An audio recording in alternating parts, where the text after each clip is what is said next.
Okay, class, we are now in chapter 14. This is your anesthesia section, and we want to make sure that you all remember the different types of anesthesia that you can give a patient. Now, there are three primary types of anesthesia. You have general anesthesia. Now, with the general anesthesia, this is a drug-induced loss of consciousness. Then you have regional anesthesia. This is a loss of sensation in a region of the body using a technique such as or spinal anesthesia, your epidural or nerve block or local nerve block. Okay, these fall up under general anesthesia. Then you have your MAC anesthesia or your monitored anesthesia care. This is that anesthesia. Sorry, let me pull it down a little bit. This is the anesthesia services where the patient is under a light sedation or no sedation while undergoing a surgery with local anesthesia provided by the surgeon. The patient can respond to a purposeful stimulation and can maintain his own airway. The service is monitored by the anesthesia provider, who is prepared at all times to convert that MAC into a general anesthesia if need be. Okay, so make sure you know those three different types of anesthesia. Now you know those types of anesthesia providers that you can have. Of course, you can have that regular anesthesiologist, and this is that person who is licensed to practice medicine, who has completed an accredited anesthesiology program. Then you have that certified nurse anesthetist, or that CRNA, and is a registered nurse who had completed an accredited nurse anesthesia training program.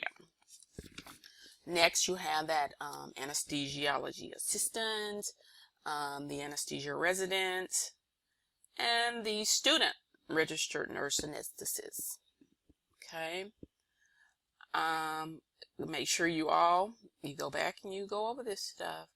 Anesthesia coding terminology, your one lung ventilation, oxygen pump, intraperitoneal, extraperitoneal or retroperitoneal radical, diagnostic or surgical arthroscopic procedures. Alrighty.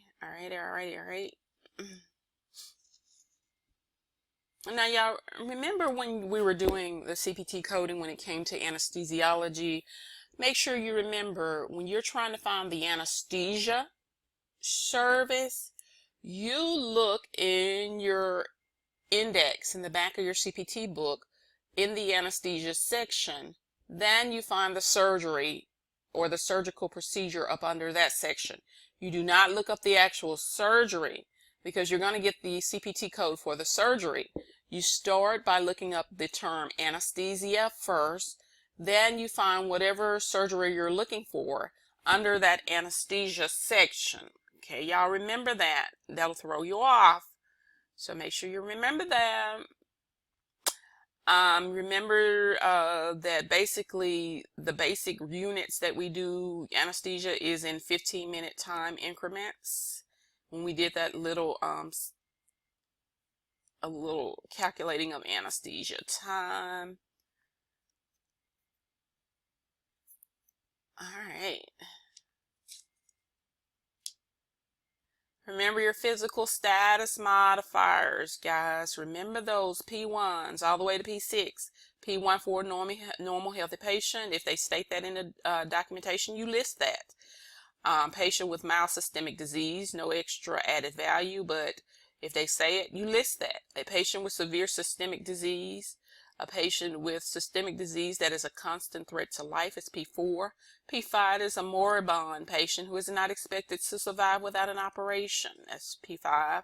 And then if that patient is considered clinically brain dead, you have P6. They're just waiting to harvest organs. Then remember your qualifying circumstance modifiers as well. I think they start up here. Start down here.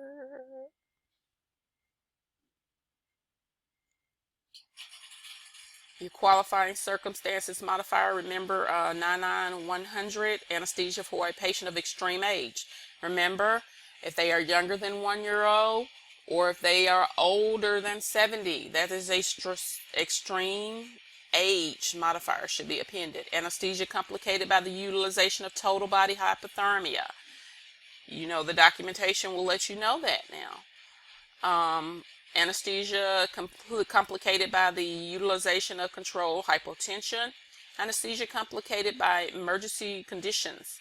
So make sure you know these modifiers. And you see the plus in front of these. That lets you know that they are add-on codes. They cannot stand alone. They have to be coded in addition to another procedure. So yeah, remember that. Remember. Very, very important. Most common types of codes reported in addition to the anesthesia are intubation. Make sure you remember these things. They are found right there. Moderate sedation.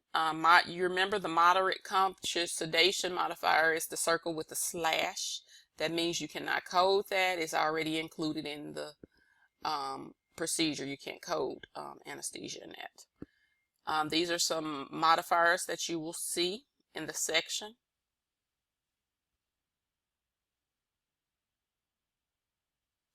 Make sure that you are this right here is important. Direction, supervision, and monitoring. Medical direction occurs when the anesthesiologist is involved in 2, 3, or 4 anesthesia procedures at the same time. A single anesthesia procedure with a qualified anesthesia resident, a CNRA, anesthesiologist assistant. According to the CMS,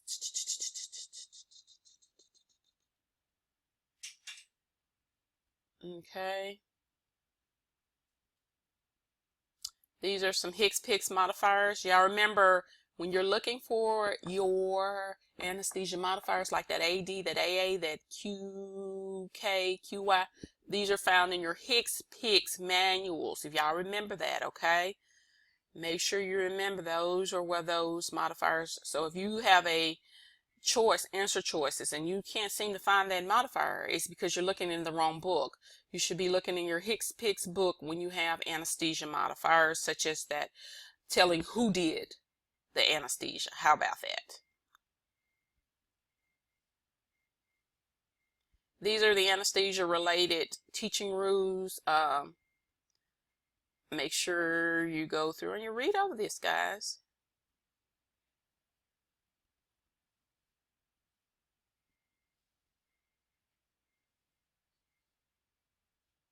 Here's your glossary. These are your glossary of terms you'll see throughout this section. All right, make sure you go back and read over those.